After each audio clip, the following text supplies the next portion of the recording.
So first, what I want to do is open up our budget template and show you the template that we use to budget on our FIRE journey. Now, if you want a copy of this budget, you can go to ourrichjourney.com, and I'll also leave a link in the description below.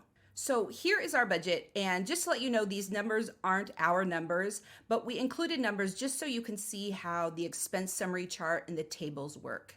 Now, as you can see, our budget is a lot different than other budgets that you might have seen, and that's because our budget is focused on paying yourself first.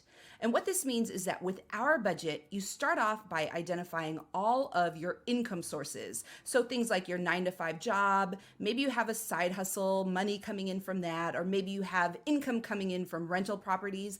All of your sources of income should be listed up front in your budget. And after you identify those accounts and the amount of money that you should be putting into each of those accounts, that's when you go through the line items in the rest of the budget to allocate where the rest of your money will go. And as you can see, as you fill out the budget, you'll see a breakdown per category of the way you spend your money. And this can really help you focus on areas that you may be overspending.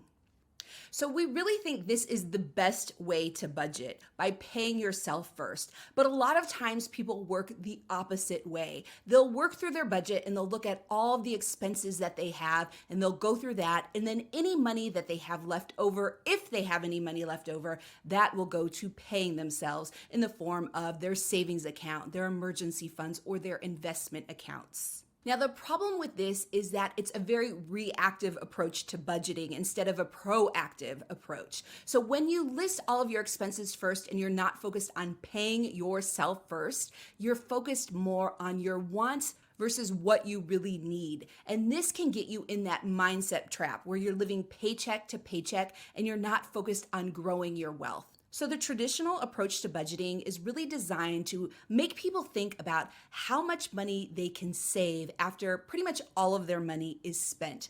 But with our approach to budgeting, with our pay yourself first type of budgeting, the idea is completely opposite. With this type of budgeting, you're thinking about how much money you can spend after you've saved the money that you need to save in those priority accounts.